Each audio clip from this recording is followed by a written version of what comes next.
Good evening. It's 5 o'clock on September 2nd. This is the Bismarck-Burleigh Commissions Committee. First, we'll call the meeting to order. We can call roll, please. Administrator Tomanek. Here. Auditor Sponskowski. Here. Mayor Schmitz. Here. Commissioner Bakken. Here. All right, first item is public comment. It's to the previous meeting agenda item, which was ETA, and to this meeting, which is ETA, so I guess that's kind of the agenda. So anyone who wishes to speak to that topic, please come forward, state your name, sign in, and let us know what the comments are. Yeah, just a moment. Mark, can you go ahead and notice this real Yeah, quick, I'll be right back. please? Thank you. We had another commissioner show up, county commissioner, so, all right, proceed, sorry. So are you okay with public comment without? Yeah, Mark yeah, here? yeah. Okay. So public comment period is open. Please come forward.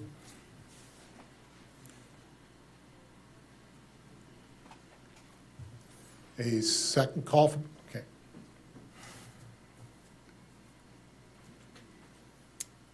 Good evening, my name is Tamara Andrews. Thank you. Is that on? Thank you. Good evening, my name is Tamara Andrews. I'm thankful that you had another meeting. I wasn't able to make the last one, so I really appreciate this opportunity to share my experience.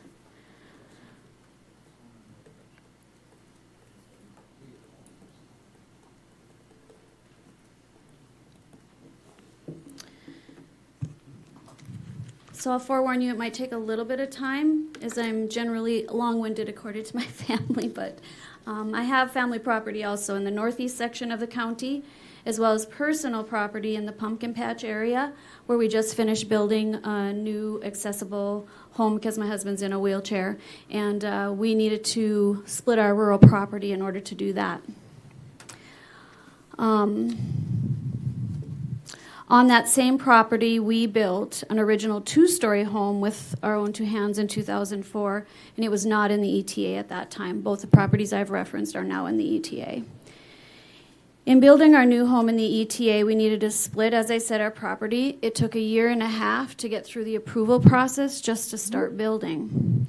This is for a single-family home in a private subdivision my father established in 1999. And he had an 8th grade education. Today, the multiple approvals, the detailed process was so difficult to traverse that Jenny had to put it in a letter format for us, and even then, it was like transversing Greek. We've flipped homes, my husband and I, since 1987.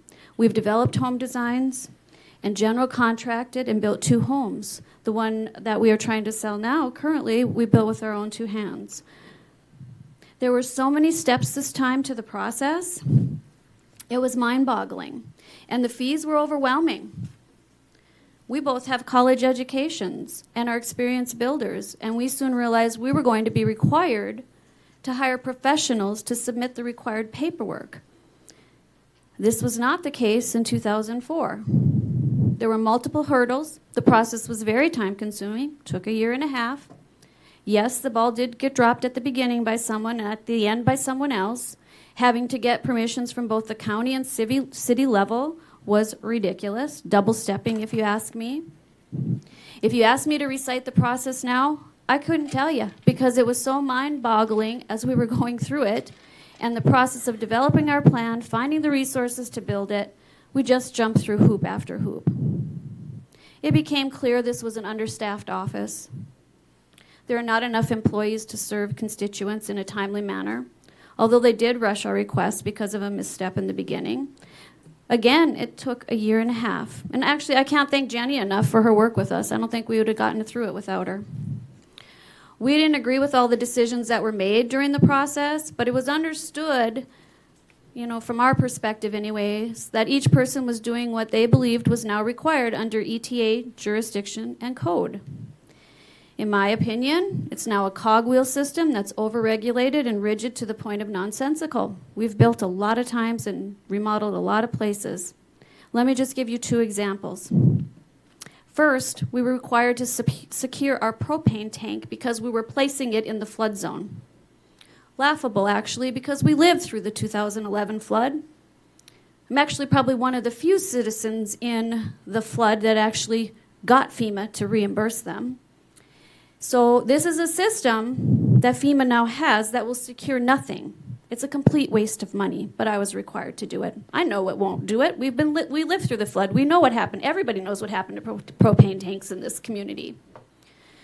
On the propane tank issue, you can drive around my residence, even in just a 1 mile radius, and find that this is rarely done, that propane tanks are secured.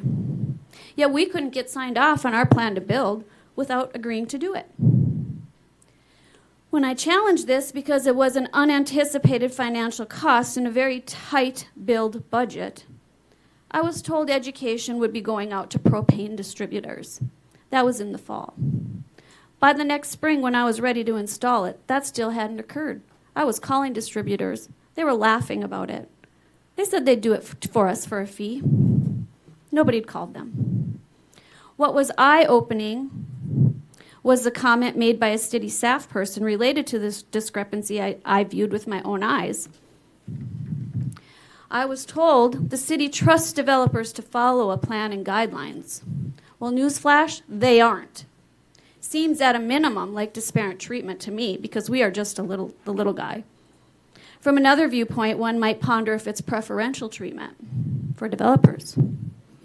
This is the reason for me as to why the ETA needs to be eliminated. It's reason one. Second, we were not allowed to keep in our home plan a tornado shelter we were planning to purchase and install ourselves according to the simple installation guidelines. We are builders after all. The reason we were not allowed to place an above-ground FEMA-approved tornado shelter in our residence is because we refused to pay for a North Dakota engineer to sign off on an approval of this particular shelter. It was suggested by city staff we build an underground shelter or reinforce a room above ground. That wasn't in our plan, and my husband's in a wheelchair. We'd already poured the slab before we knew this would be an issue. Anyone can build an underground shelter or reinforce a room above. I'd done my research. I preferred to Texas Wind Institute tested shelter above ground that is FEMA approved for an F5 tornado. You see, this company that we were working with, because it's a FEMA-approved shelter, has engineers that have already signed off on that it met FEMA approval. But that wasn't good enough according to the standards with the city. No, here in the Bismarck City ETA, we needed to get an engineer to sign off in North Dakota. The company I was working with, they couldn't believe it. The cost to get an engineer approval would have been in the $3,000 range. Yes, I checked, because I was willing to go through that step, but not for $3,000. I didn't have that in my budget. So we couldn't purchase and install a safe shelter for our residents. Does this make sense in any form of common sense approach to residential building in a rural area? I'm sorry, but in my opinion, this is government overreach by even the best of standards. Do you know who sells these shelters? Lowe's, Menards, Home Depot. You think they're going to sell shelters that won't be safe? What does that tell you from a common sense approach? It should tell you any shelter is safer than no shelter, which I now have. Yet this is how Bismarck city government in the ETA operates. Again, in my opinion, it's overregulated. Secondly, let me tell you about my experience with family-related land. Because again, we have family-related land in the eastern part, actually around 80th and 43rd Street. The ETA develops zoning, and even when you want to place something on your property that fits within their own future MPO zoning standards, they will tell you that will not be allowed. I actually heard from a local realtor developer that the fire department is often used as a reason to not approve it, indicating the fire marshal will say they will not respond to the area. That made me go, why? Don't we have rural fire responses? And if not, if I can't do anything with land that we own, why am I paying taxes on a property I can do nothing with because of government control? Another small developer told me they asked to connect to rural water access. They were told the rural water hookup along 80th was only placed for the county building use. No other residents can have access to this line. So this is on the county then. And I think that was confirmed later in a discussion that my sister had with somebody in the office. So basically, they ran a major water line to the county building on 80th, but no one else can connect for development. This is going back a couple years already. I don't know. To me, that just sounds ludicrous. I just couldn't believe it, that a resident whose taxes have gone to pay for that rural water line can't even have access to it. I will sum it up with my own personal opinion. The ETA seems to allow government overreach. It feels like it's in place for developers and not the little guy who wants to develop their rural property. So when the question was asked by Commissioner Bittner at the last meeting that I wasn't able to attend, what is the city so afraid of in letting go of the ETA? And no concrete answer was provided. I'd like to see some commissioners here who have the guts to call it out as it is. Do you think that as citizens like myself, we are so stupid we haven't figured it out? I can tell you one thing. I found out from a staff person, the price of a land deal is public record. This is coming again from the city office. Some records don't get published even though they're supposed to be, right?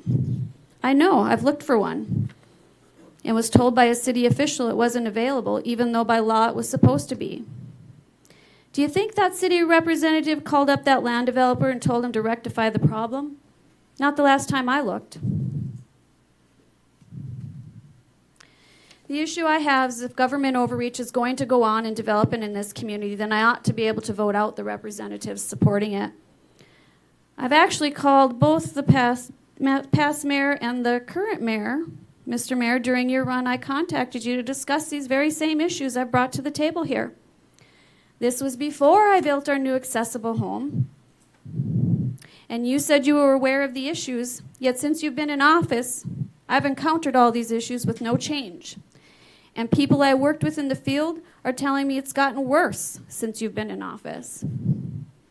With the last mayor, I couldn't get a call back from anybody in your office on the concerns I had.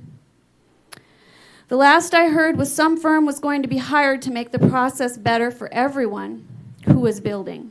I don't know where that ended up. Frankly, I don't care. It's time for a change, and I'm asking every county commissioner, and I'm hoping some city commissioners will come on board at least and encourage you as well to end the ETA around Bismarck. In my humble opinion, it's created more problems than it's solved, and it robs landowners of their rights from a development standpoint and a constitutional voting standpoint. Additionally, the amount of money that the citizens continue to pour into the Metropolitan Planning Organization Committee is concerning. I've been watching these committees nationally. You know what they're doing in other states? They're now using their plans under the Metropolitan Planning Organization, according to farmers and landowners, to rob land from them who've owned it for generations, and they're stealing it for private development under the eminent domain category for privately developed public housing. Think that can't happen in North Dakota? It already has. I know a family who told me they refused a developer offer, and afterwards their land was condemned by the city and sold to that same developer. This has been going on for generations. I know Commissioner Risch made some comments about the voting issues, and I understand his concern about owning property in two communities, but still he had a choice. You see, when I moved to Bismarck, I sold my Mandan property. That was a choice. I left city backdoor planning and moved to a rural area for a reason. I was given no choice about the ETA, and I have no representation. So when Commissioner Risch says it's the same thing because he can't vote in Mandan, I say it's not the same thing. He at least made a choice where to live. ETA residents did not.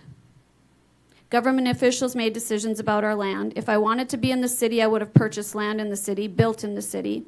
I've already lived through a city approach to develop them in Mandan. Have you seen their land tax increase since I left? Because that was in 2004. Yes, I'm glad I left the property there because what I countered continues to this day, which is why I went into the rural area. The other concern I have is the length of time that you can have control of property in the ETA. The new plan is what, 20 years? The family land I have has already been under the ETA for 10 years. That's a lot of time for government to control property development. I'm requesting everyone, my Burleigh County commissioners as my representatives, I'm requesting the commissioners on the city commission, that you please stop the government overreach, the unconstitutional control of private property, and help this area get back to its rural roots, which where less government was the supported approach. I'm asking you to end the ETA. I am not naive enough to think this will end all the problems, but at least I know I can work to change who has control through my constitutional right to vote. Thank you for your time. Any questions? So I'm going to ask that we withhold applause, please. Let's keep this informational and informative, so we just have good public discourse. We're trying to gather information so we can meet with the joint committees and also the joint commissions again at a point in the future, and it just becomes a distraction. We're not making any decisions today, so thank you. Public comment is open.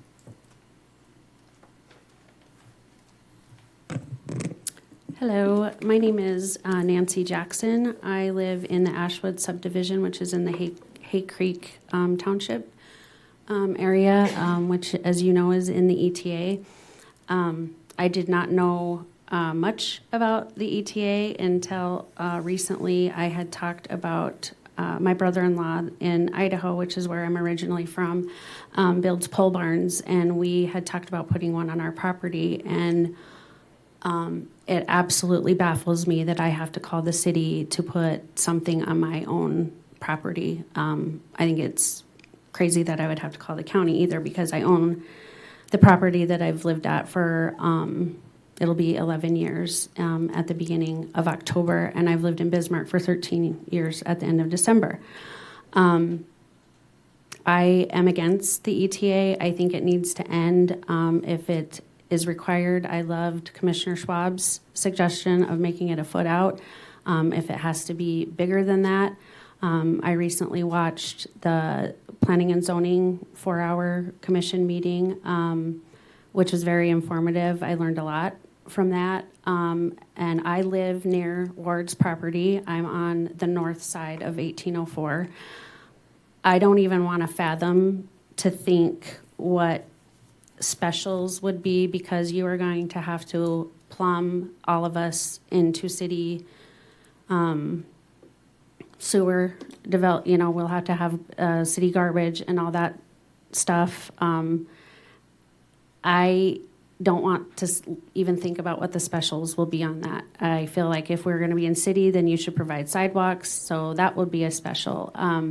The county takes care of my roads in the winter now, and I know there was a comment made at the last joint commission meeting that the county would have to hire a significant amount of people in order to take over the properties that are now in the ETA. They already do.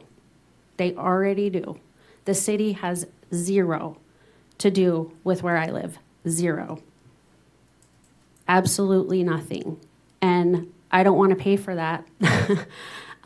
Especially the specials. I lived out in the rural. We bought our home in 2015, and during that time, if we found a home under $350,000, it was a freaking miracle. It was a bidding war for homes in the rural development areas at that time. And so we kind of settled on the house that we settled, but which is why we need to build a pole barn and add on possibly to our home. But I don't want to have anything to do with the city. I'm sorry. I love Bismarck. I have appreciated it, but I like living out of Bismarck for a reason. And I just want this to end. And I think that there was a good discussion, but I think that there really needs to be even more discussion, and I hope you guys listen to us because it just sounds like it's a big mess right now, and it's been a conversation for too long, and I'm really disappointed that decisions aren't being made yet, and you're having a meeting about when you're going to have another meeting, and I don't like that. I think decisions need to be made sooner rather than later because we're all in limbo in the ETA, and I literally just finished watching the last joint county commission meeting on my way here. I was listening to the end of it on my way here. And Commissioner Bakken, you mentioned that what about the people that have the oddball properties? I am the oddball property in my development in the Ashwood subdivision. I'm the only house on that block that has 2.47 acres. Everybody else has the standard 1.6 that the other rural developments have. And they won't let us divide it into a different property because it would make it even more oddball. It would make it too small for living out there. And so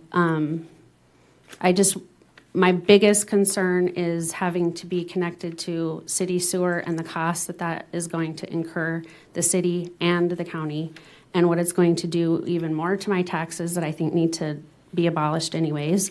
But that's a whole different topic. But I don't want the specials. I picked the subdivision that I lived in because it didn't have any specials. And the county has done a great job of cleaning our roads and doing whatever they're doing. But if the wards do end up getting allowed to sell that into a development across the 1804 from us, I think that they should be the ones that are included in the ETA or in the city, however you guys decide to do it, because they're going to be a brand new development and it will be easy. And I think Chad Moldenhauer said that Heritage already is connected to sewer.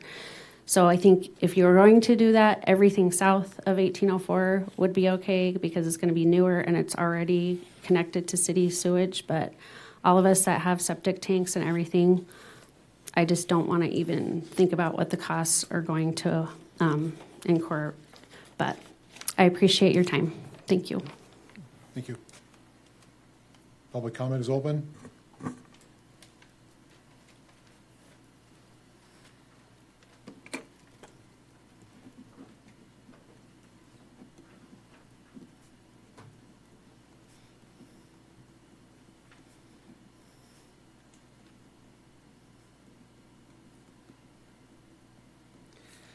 Hi, my name is Matt Schwab. I'm actually Steve Schwab's son, so you can put that on the record. My dilemma started way before he was elected, so this is my own personal experience, and that's why I am here on my own accord. That being said, I bought my house in 2011.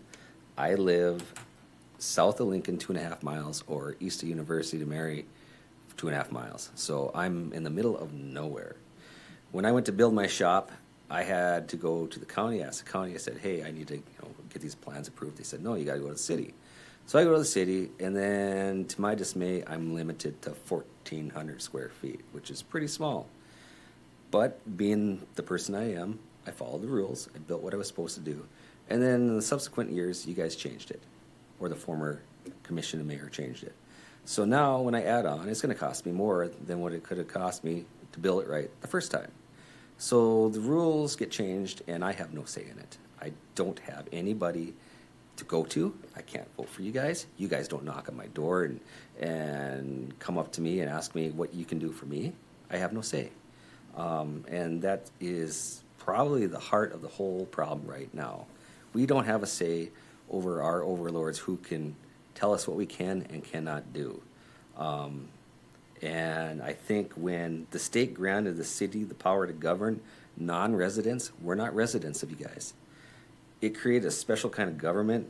It's not representative. It is just an overseer of us. We have no representation. So this really sets the stage for no accountability. You guys aren't accountable to us. We don't get to elect you. I get to elect the county commissioners, not you guys. So I think maybe you guys need to rein it in. I don't know if a foot's good. I don't know if a half a mile is good. But you guys are way too far out there. I have City of Lincoln. I got the airport. I got Apple Creek. I got farmland, I got state land, I got all this land before you even get to Bismarck. It makes no sense you guys are out there. So I don't know what you guys are doing, but it's going to be 50 years before anybody even considers it. I think you guys need to like draw the lines back in and at least have some sort of semblance of normalcy rather than just big swaths of land that you guys control. And that being said, I think that you guys need to have people in the ETA on the planning board for the ETA, whether you have to separate a planning board or have a separate planning board for the ETA. We have no representation, and we need that. And if you don't do that, shame on you guys. That's all I got to say. Thank you. Public comment is open.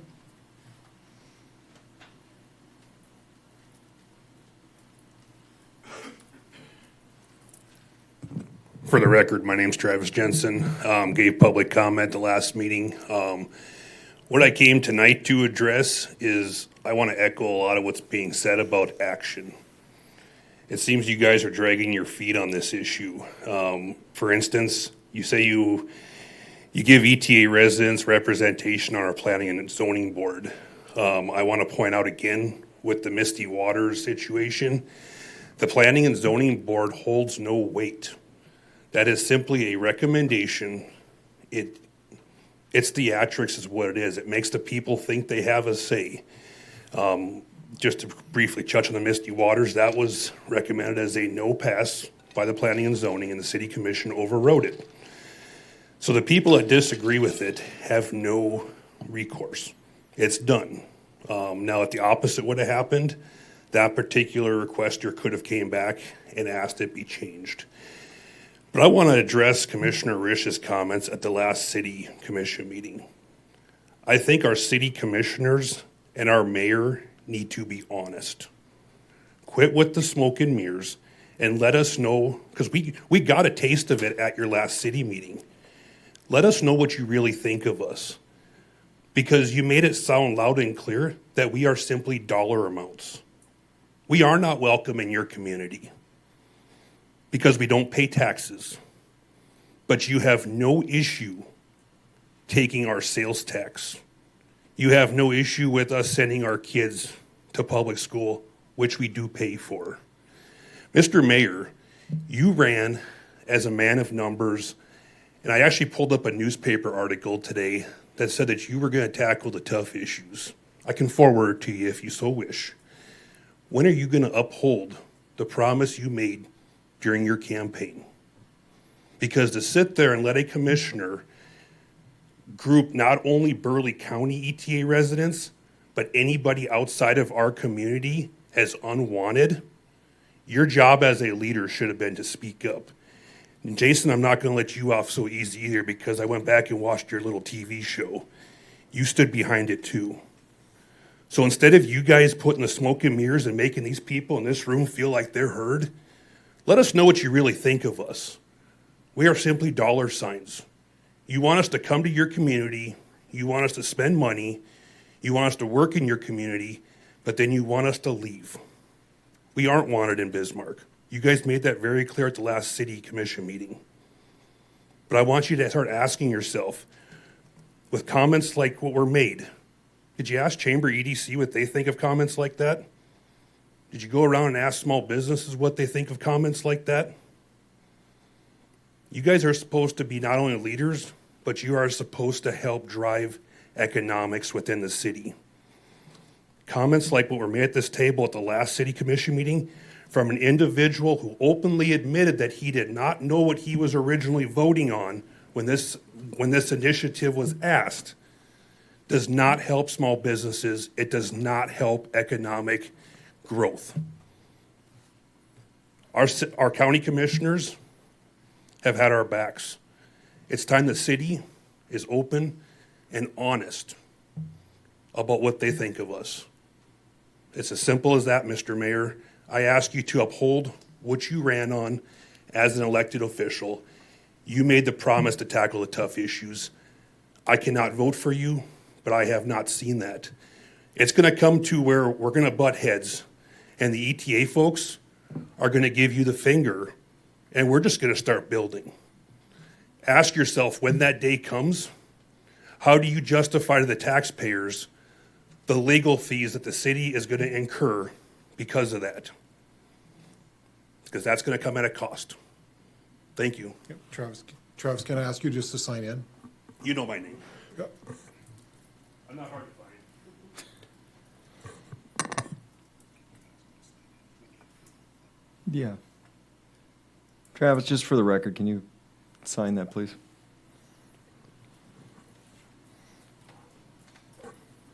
In case any of the staff. Hopefully it needs it doesn't back. come with a cost of sorts.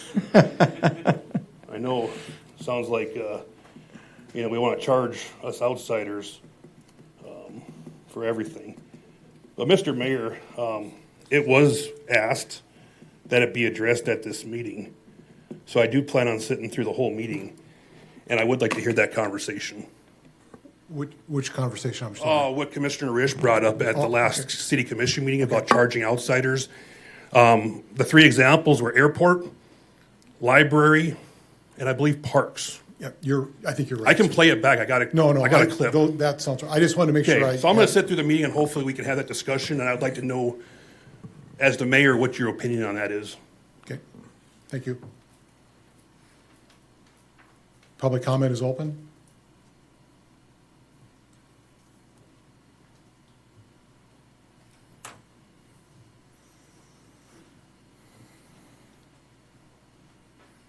Hey, how's it going?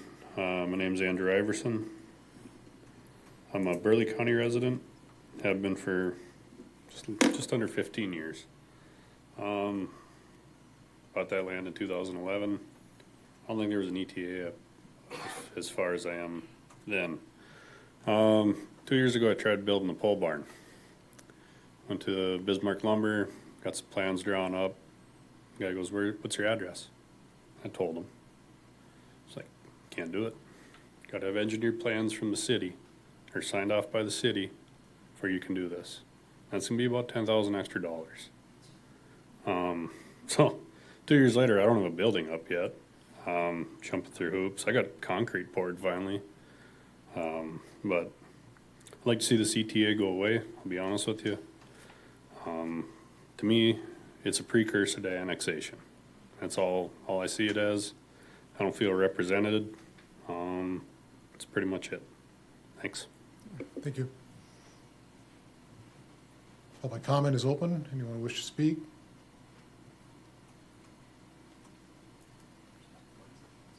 A second call for public comment?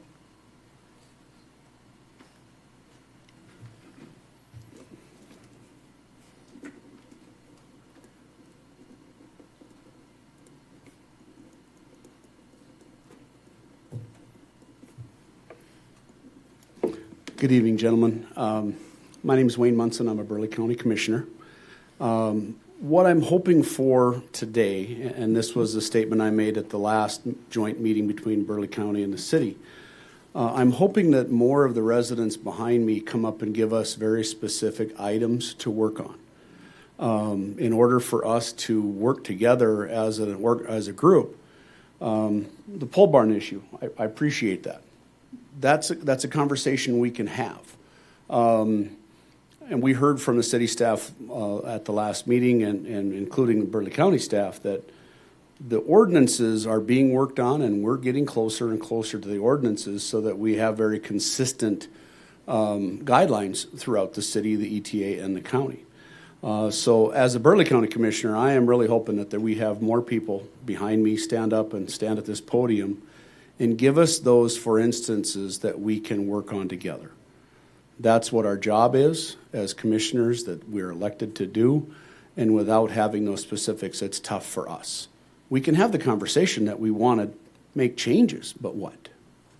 And so I really encourage the folks behind me to stand up and give us those details. Thank you. Thank you.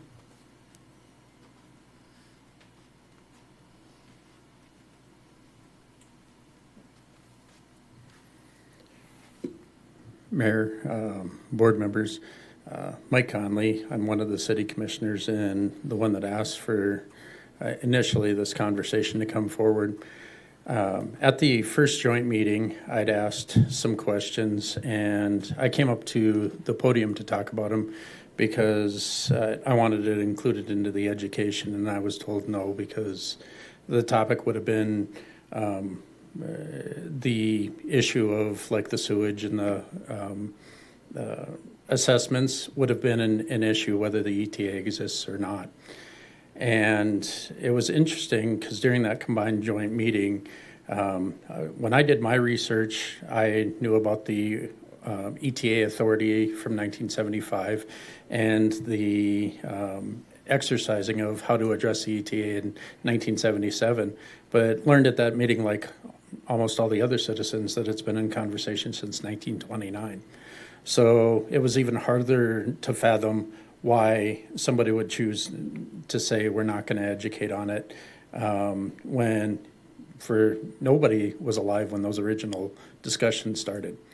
And especially since the answer is so easy. And I do appreciate the fact that our city engineer and planner sat down with me and another constituent and we talked it through. And as it stands now, because as many people have talked about as far as the changing in things, is that what happened to the house, say, south of Burleigh Avenue that I bring up a lot, there were look-back taxes and things that applied with that. We've since switched that, and it's called a utility capital charge. And the utility capital charge on a lot is significantly less than what those look-back taxes were. And at some point, probably during our joint meeting, if we can encourage an education on that, because the only look-back taxes that really apply now occur with flood mitigation infrastructure, and that's a sizably smaller portion of the ETA than what it used to be in the past. But to get that right from the staff so that everybody's on the same page as these discussions go forward would be helpful. And that's all I wanted to say. Thanks for continuing this discussion. Thank you.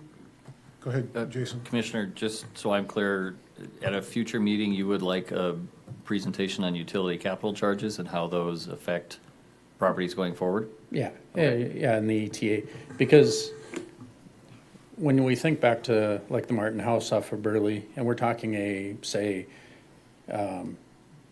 almost $60,000 look-back charge versus a utility capital charge, which would have been significantly less, that changes the context quite a bit on how we are transparent and honest with this conversation going forward. So I would say at the next joint meeting, that would be helpful. Okay. Because it kind of, when I bring it up, saying that it was not part of the education before, it makes it more political, and it's the politics that hurt people.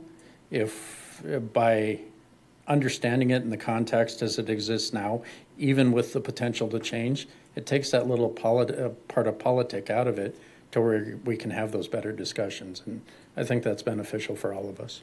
Okay, I'll make sure to put a note in my notes that it gets added to the next agenda. Thank you. Okay.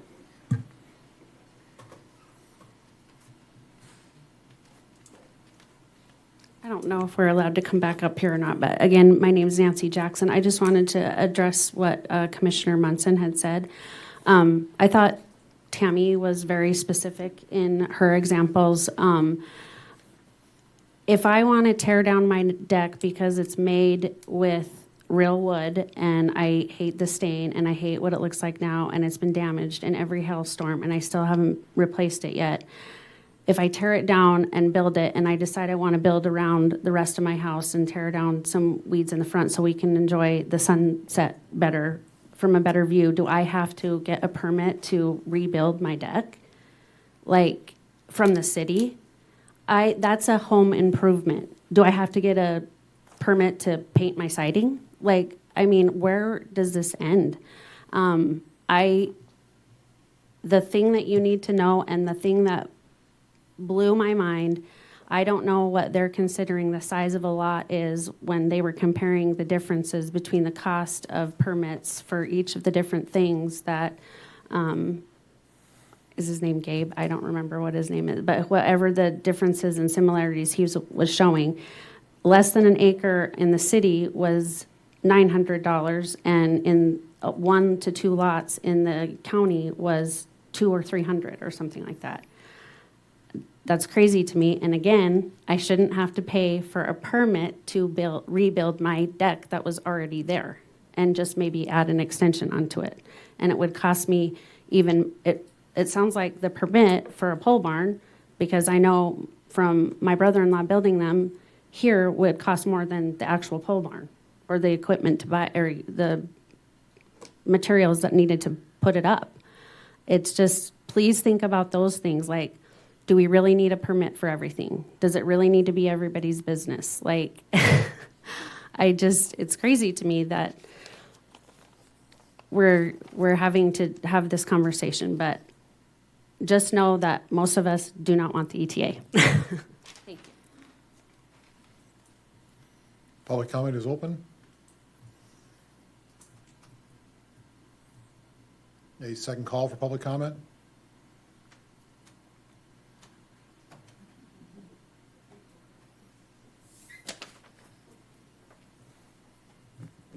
Hi, my name is Kelly Bengtson. I live in Bohe Acres area, which is just off of 43rd Avenue up by Legacy High School. And my husband and I built, 20-some years ago. And being in the ETA has been a problem from day one. When we bought our lot, we went through the city commission because we were told by the county that we were in the city. So we had to go through all of our plans, doing our roads, whatever the case may be. And there was a road on the plat map that we wanted to be vacated so we could build our house right off of the main road coming into Bohe Acres. Well, we were approved to have that road vacated, only to find out 3 weeks later, oops, you're not in the city, you're in the county. You have to go back through the process. So we did that. My husband and I paid for the road to build a road. It's going to be on the plat maps. We're going to build it. We paid for the culverts. We paid for the road. We paid for rural water to come out. We have a septic system. There's an empty lot of about 10 acres right next to us in Bohe Acres. We were told when we bought that lot of ours that that lot was never supposed to be, there's storage units there. It was supposed to be, I believe, pasture land, and they were able to build a commercial storage lot there. And there's about 10 little buildings on there. Well, that wasn't done right way back then either.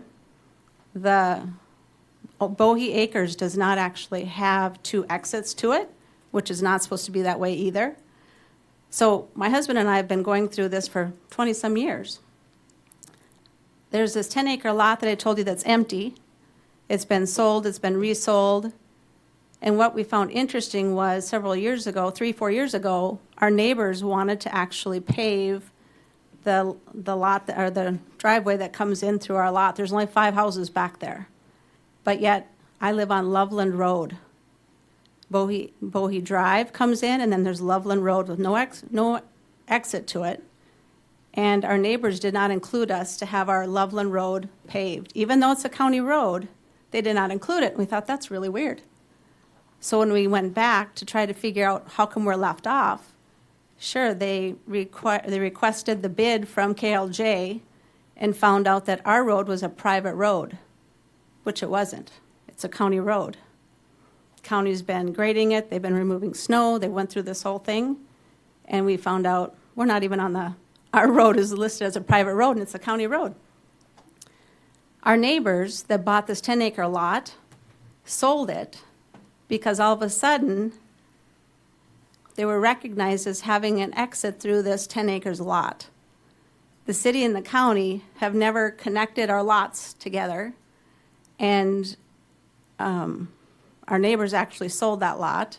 That's 10 acres, and that storage unit's still there, still being used as a storage unit, being paid for that. And now, 2 years ago, we started seeing our tax bill change because we were being considered as a private lot. Whoops, all of a sudden that's a county lot. That's a county road, and now our taxes are changed. We pay just a little tiny less for that whatever right away, but we have it maintained. The county comes and maintains it. And I just feel like this whole ETA has been a problem ever since we've been out there. Matter of fact, I actually got to visit with Bohe Acres owner from 40-some years ago, and she said it's always been a problem. Even though we live off of 43rd Avenue, what's a main highway or main road, she said it's always been a problem because we've been in this ETA. I don't think we would see any benefit on being city. What would we get? That's been my question. I think Mike Conley had put on Facebook about this meeting and all this ETA stuff. I don't know. I don't get what we would actually get out of it if we would ever be thrown into the city. We've paid for everything. I don't want to be taxed again and pay for it again. That's my main concern. Thanks for listening. Thank you.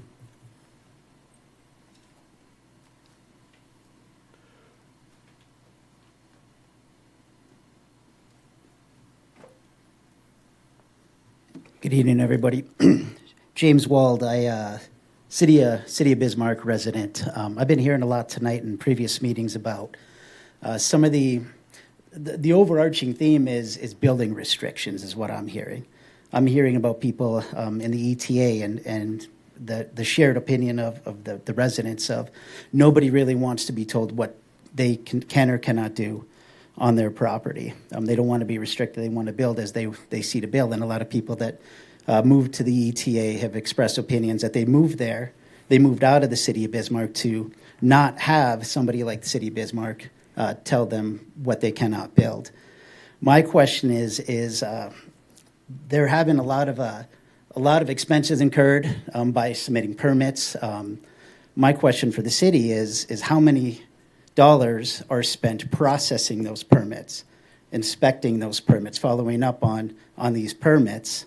If you want to, instead of raising and looking for new revenue sources, perhaps I encourage the city and maybe even the county to go back and look at some of those things that you're requiring of the residents. Are they still prudent? Are they still necessary?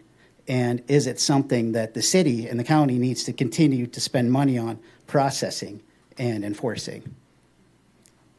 Thank you. Thank you.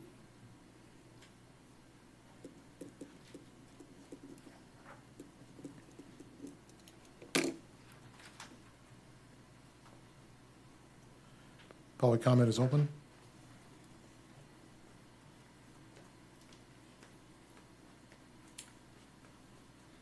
Hello, my name is Preston Schaffner. I am a Burleigh County resident, just off of 97th Street south of that. So a few years ago, I built a home and did the majority of the work ourselves. So I went through the painstaking process of getting all the permits. And since it's south of 97th Street, they're all governed by the city.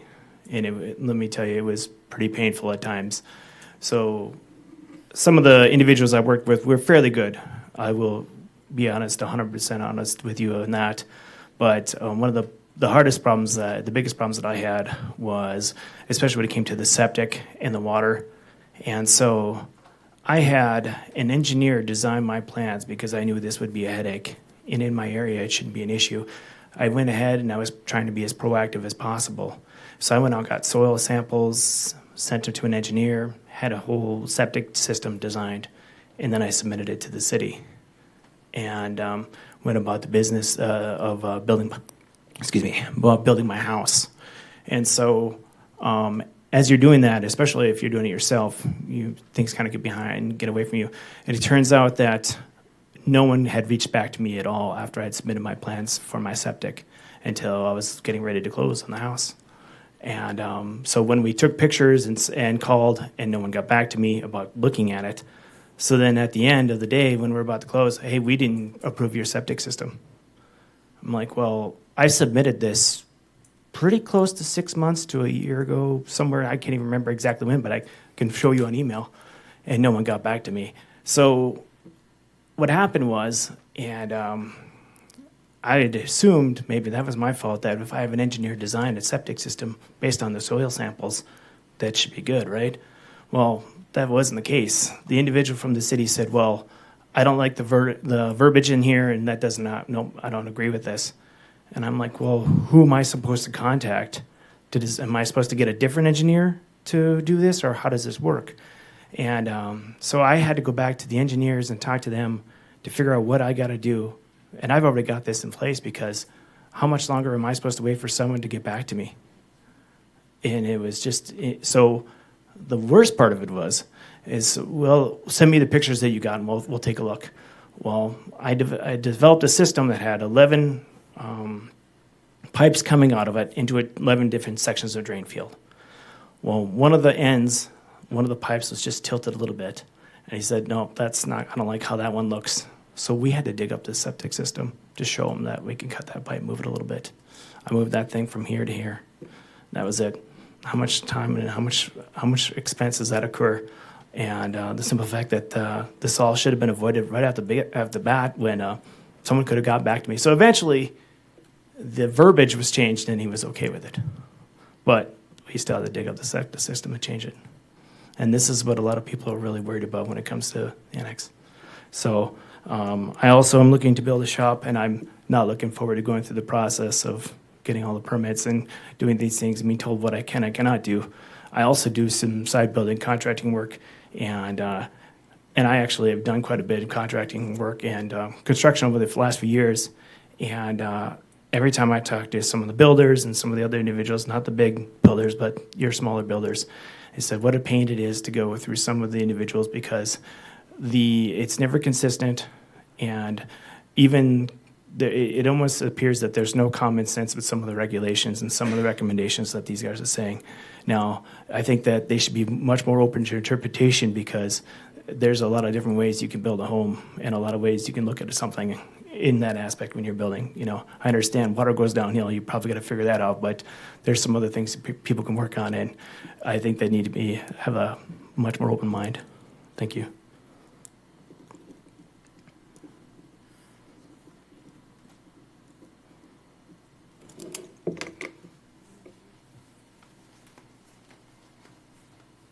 Public comment is still open.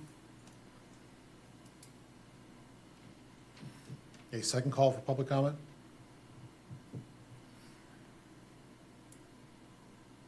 Third and final call for public comment.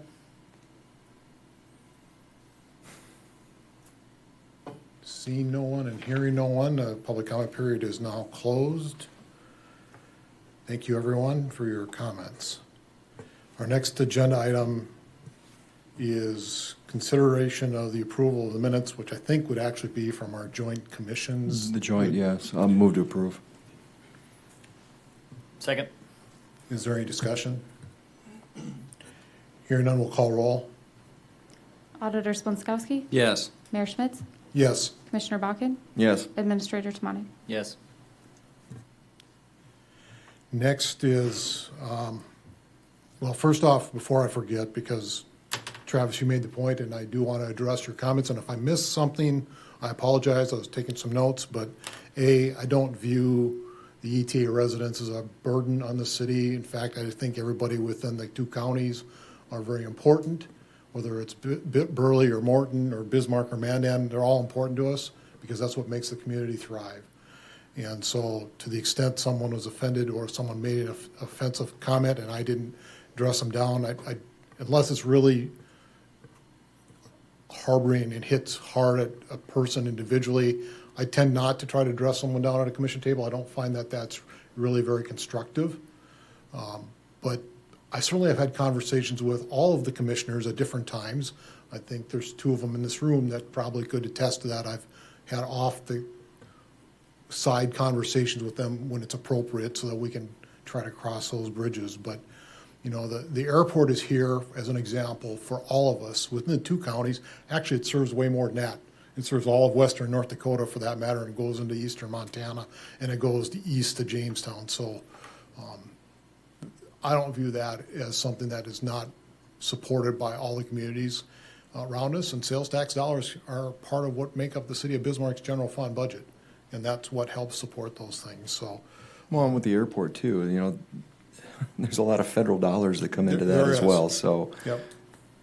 So I appreciate your comments, Travis. I do respect that coming from you, and I do try to take on tough issues, and I feel we're trying to address one now that is tough for some people.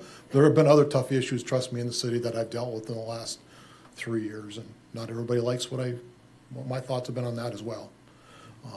So, Mr. Mayor? Yes. I believe Mr. Jensen had also remarked about the Bismarck Veterans Memorial Public Library as one of Commissioner Rish's comments. Yeah, and I think that was also probably not appropriate, because I do believe Burleigh County contributes to the public We contribute to library. that as well. Yeah, So when Burleigh County residents receive a library card, we pay for that. Yeah.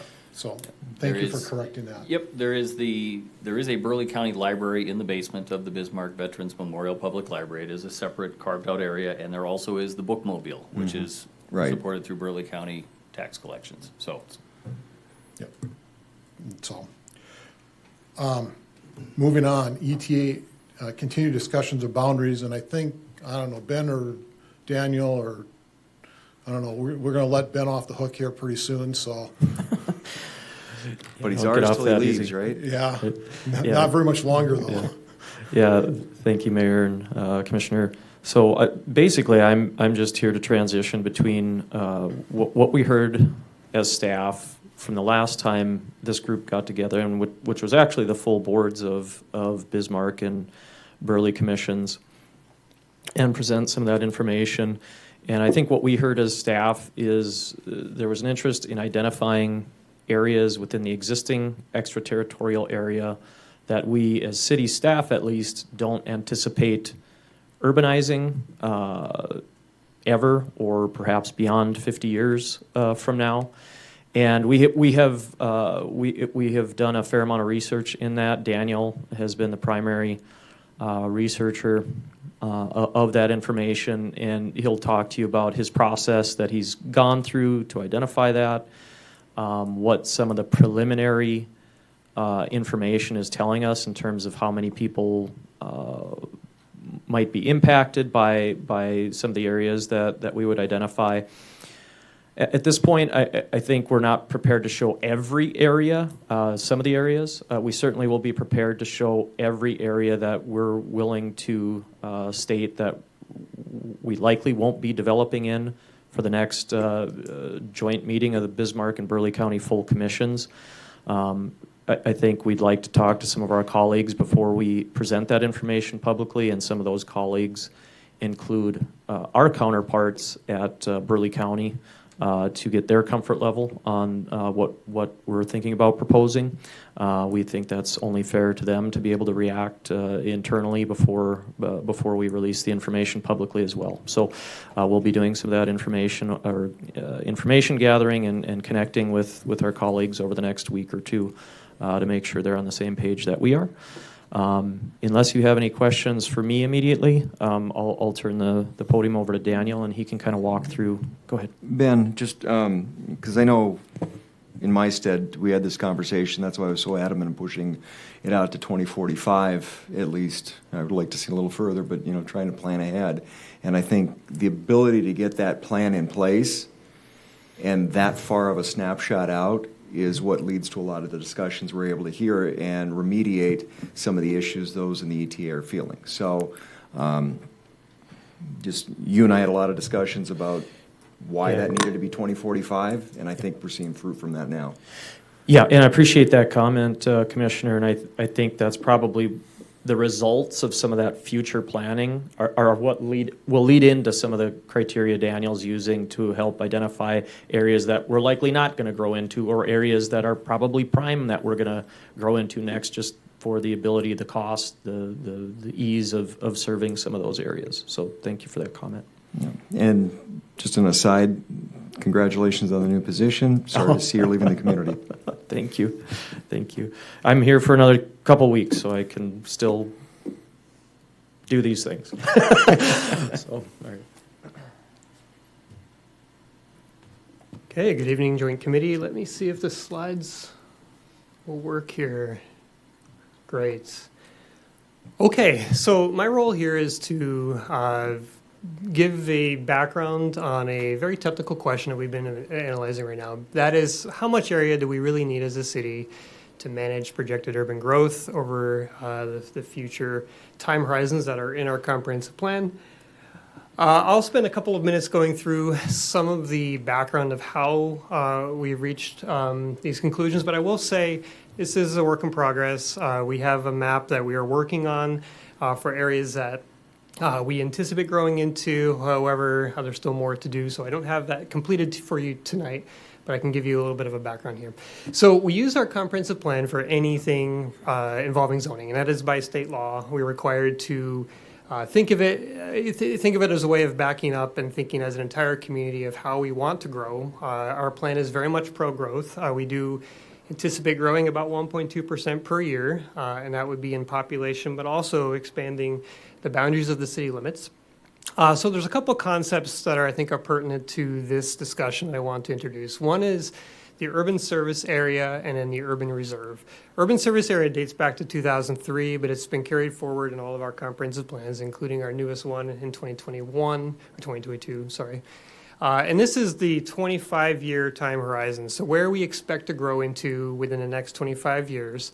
Urban reserve is the area beyond 25 years, up to a projected 50 years. This was introduced in the 2014 comprehensive plan. Where do these numbers come from? They're not magic numbers. However, we need some goalpost to look forward to in the future. It's a fairly standard in any kind of long-range plan you may see.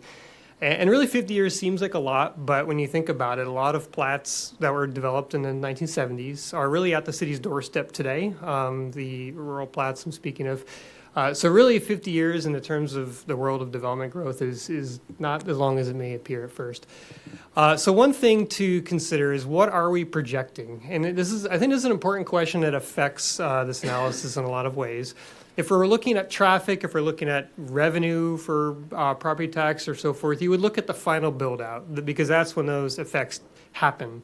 However, with the ETA, we're considering really when a subdivision occurs or when the city may annex property by petition from the landowner. And that occurs at the very front end of the development process, which takes a while. In Bismarck, it takes an average about 5.5 years to go from the initial conception to when everything's built out and ready to go. People are living in those homes at about 85% occupancy. So that's 5.5 years. So we're looking at the front end of that as the projection that I'll be showing you. So we look at our past to determine our future, and we look at how the city has grown in the past. Over the last 25 years, we've grown at about 1.4% per year in acreage of the city since the year 2000. Of course, we've been growing consistently as a city since the beginning. So we use that to project our future growth. And by doing so, we would anticipate we may need about 32,700 or so additional acres of land to accommodate the way our city has grown in the past, if that continues to happen into the future. Now, that could change based on the density of our population. Of course, if we grow more dense, we would need less land. However, in the past 25 years, our density as a city has not changed. This surprised me a little bit. Of course, we have had infill and redevelopment occurring, but we've also had some larger lot sizes, and a lot of that seems to balance itself out. And so really, we've been about 2,100 people per square mile in the city I'm talking about for the last 25 years. So whenever we're making a projection, it's best to assume things really won't change unless there's a reason to believe they will. We'll project that the density will remain about the same. So therefore, the target would be about 43,000 acres or so in 50 years that would be needed to accommodate that growth. Now, there are some things to account for inside of city limits. There are areas that have been annexed, but maybe aren't ready for development yet. And the big one that is enough to kind of move the needle is the school section, Section 36.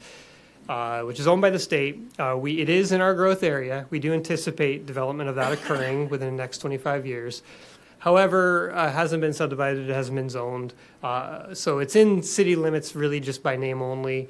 And so we would recommend pretending as if that is not annexed and using that as available capacity within the ETA or within the urban rural areas to grow into, which would adjust the target downward a little bit and need less land in the ETA to accommodate that future growth. So I'll show this map just to give you an example of how this may look. And I'll explain each of these lines as we go through.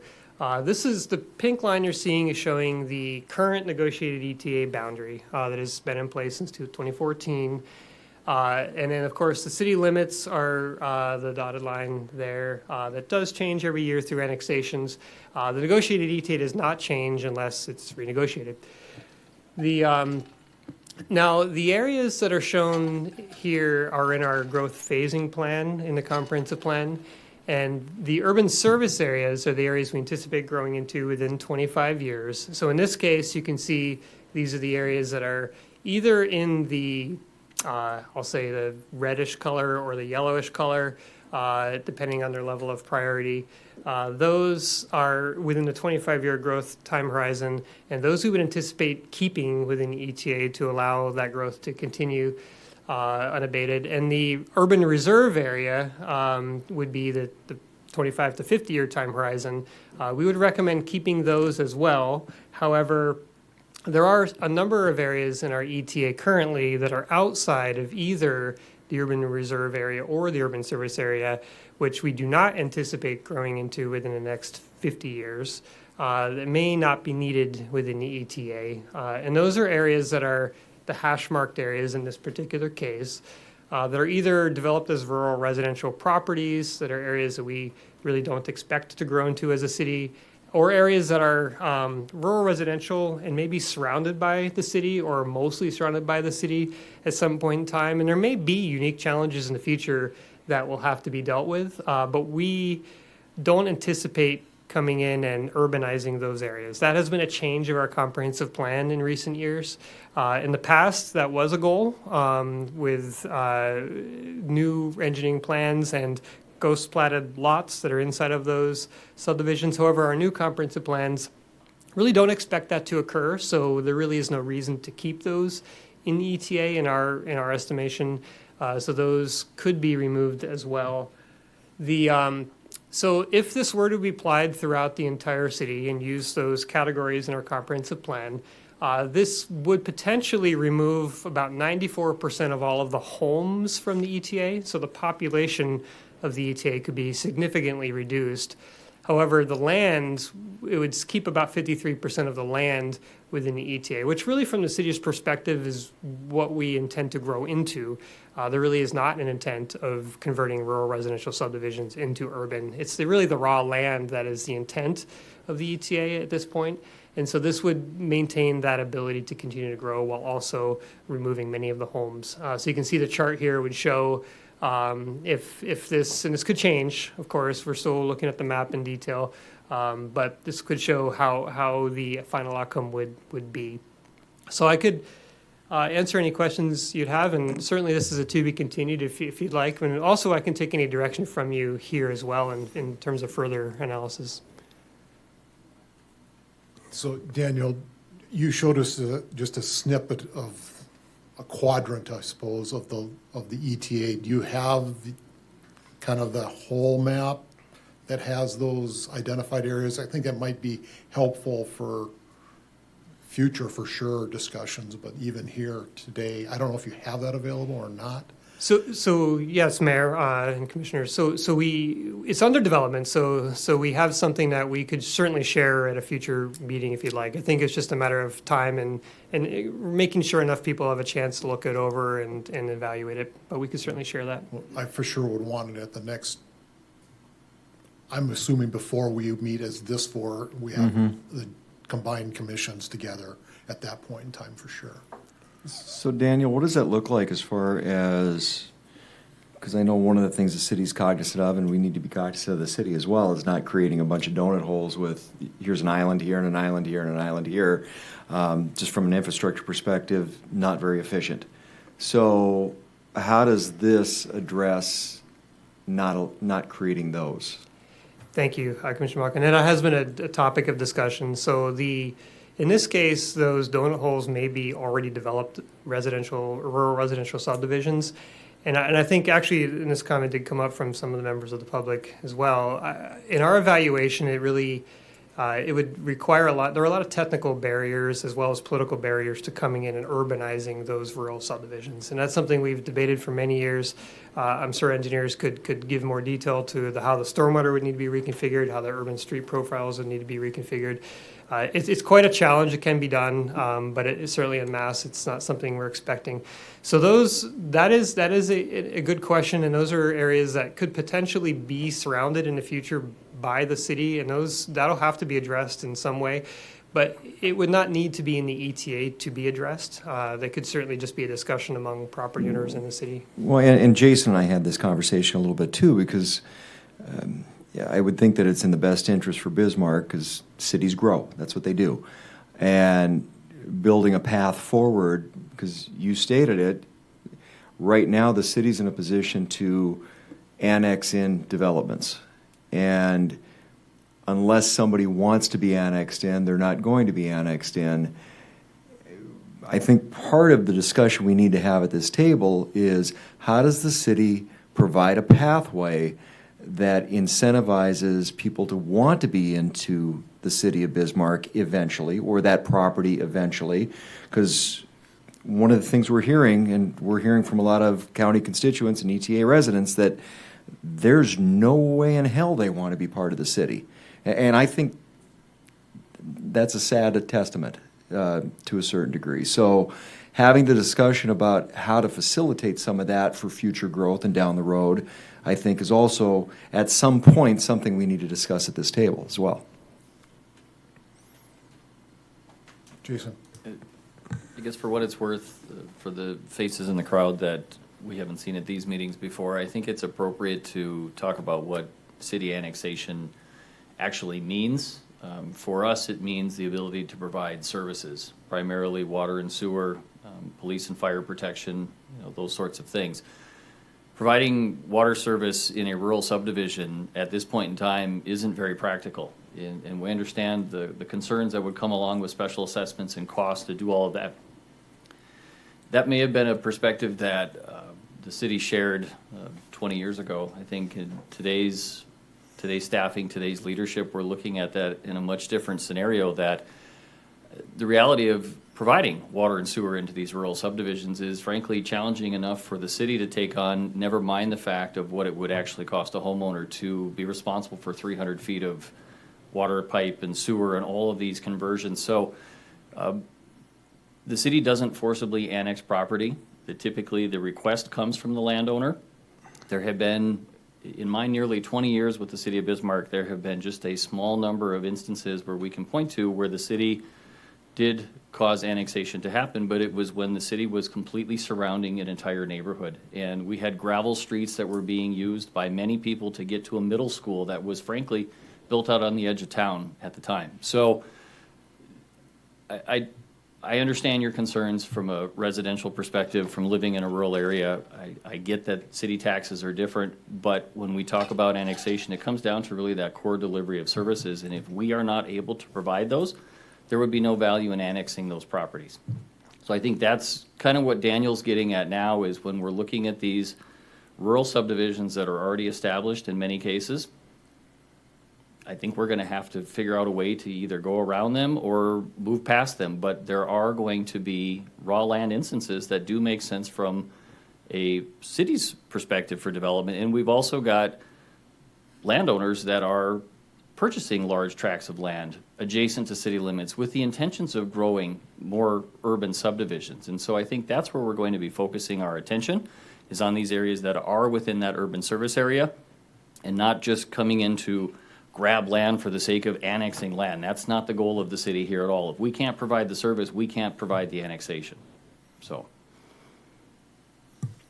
one of the other things too is this keeps coming up over and over again, and in lieu of being a city resident and having full voting rights, along with the privileges and that come with taxation, I think part of the discussion that we need to have here is what's missing in the portfolios to where they match, and at what point can we get the city comfortable with the county managing areas of future growth for the city, where the city's comfortable that we're doing the same thing the city's doing, and then the residents of the ETA get to come to us rather than having to go through the city with extra incurred costs.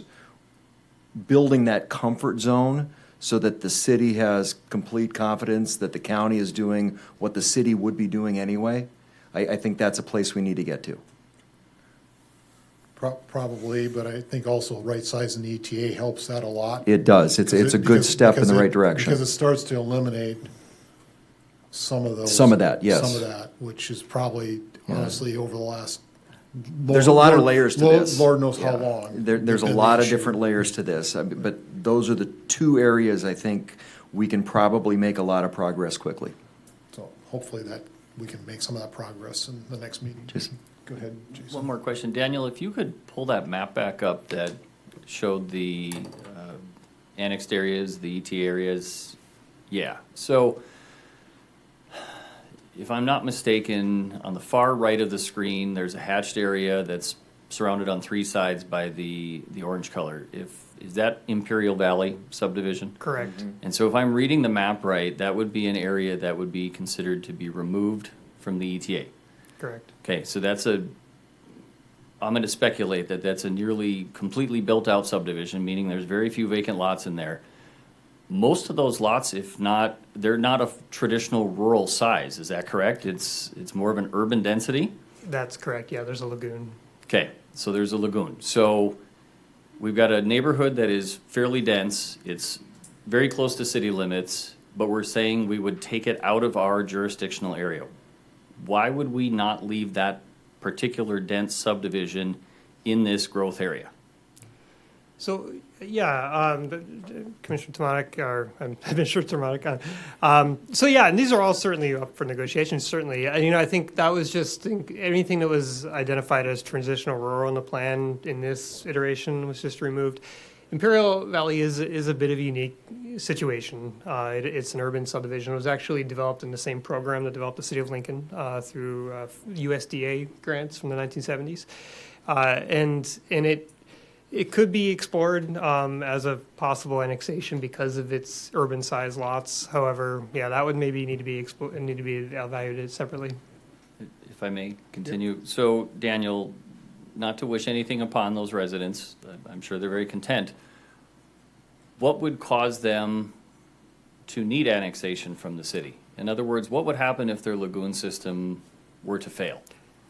Then what? That's really what would trigger that. I mean, right now they don't need it. However, depending on their situation for their sanitary sewer, they may request it. So it just depends. No. And the question, the key word there would be request. In other words, their lagoon would fail. They would then call the city of Bismarck or call the city of Lincoln and say, we need some help with our sanitary sewer.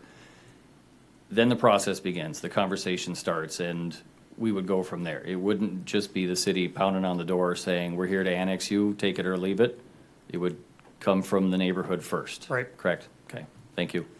That would also be a situation where the neighborhood, in this case, would be able to assess what their cost of redoing the pond is versus let's just hook up to city services, or city sewer in this case. Which brings up an interesting question because Imperial Valley, if I remember correctly, is on rural water, right? Correct. So that's... Oh. Is that, okay, that's they're on a well? That's private? Oh, okay. Thank you. So, I know you and I have had this conversation a little bit too, but then what does that palette of city services look like as well? Because they don't need city water, but they might in the future need city sewer. And are they happy with, as long as the water conveyance is fine, you don't need curb and gutter all the time. So, again, another area for discussion down the road. Potential hybridization of Correct. annexation. In other words, only charging for the fees or the services that can be provided. Correct. Okay. Thank you, Daniel. Any other questions? Thanks, Daniel. All right.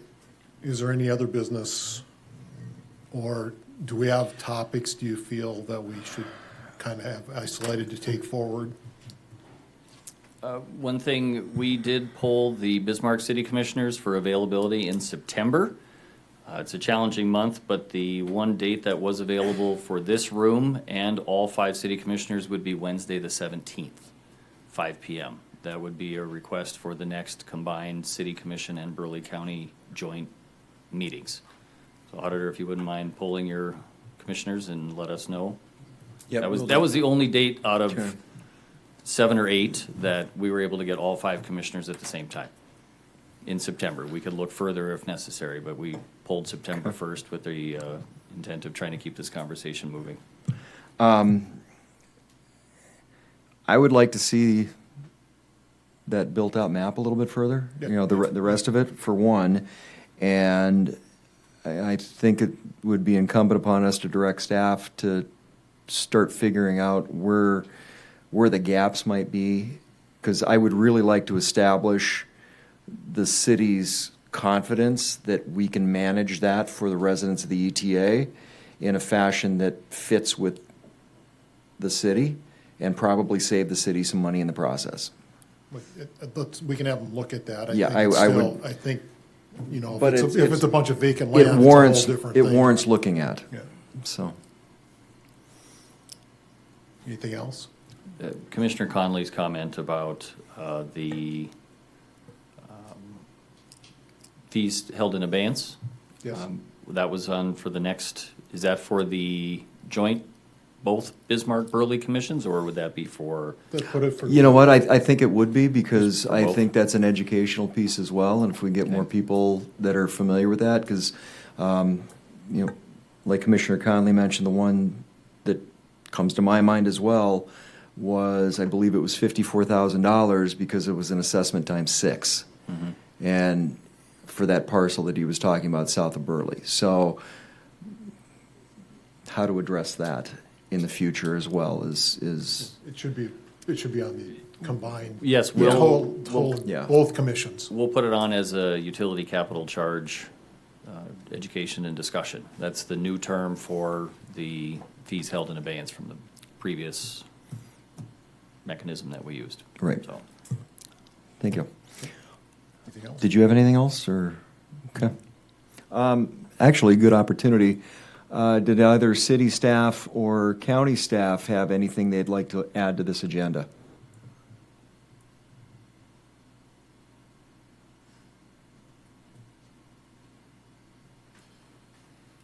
Commissioners, Chair Schmitz, I would think this commission would do well to appoint a planning task force for this item. To have a group of people who have long-range planning and organizational land use ideas to bring to the table, so that this commission could consider their findings and what they can present to you. This is a very large item to take care of, and to handle and consider and make decisions on. Sounds good. Thank you, Mitch. Yep. How would you like to address that? Should we bring the discussion for putting that task force together at our next joint meeting? I don't know if it matters if it's that meeting in September. Well, they're not gonna- Or it yeah. could be our next committee's meeting. Maybe it's something you address at the city level and at the county level, and then we bring it forward at the We the can put it meeting? on our commission meeting next week as an agenda item and see. Okay. Well, we'll put that as an agenda item for our next joint meeting as well, so, and hopefully the 17th will work out for everybody, so. Commissioner Munson, do you have anything to add while you're here? All right, thank you.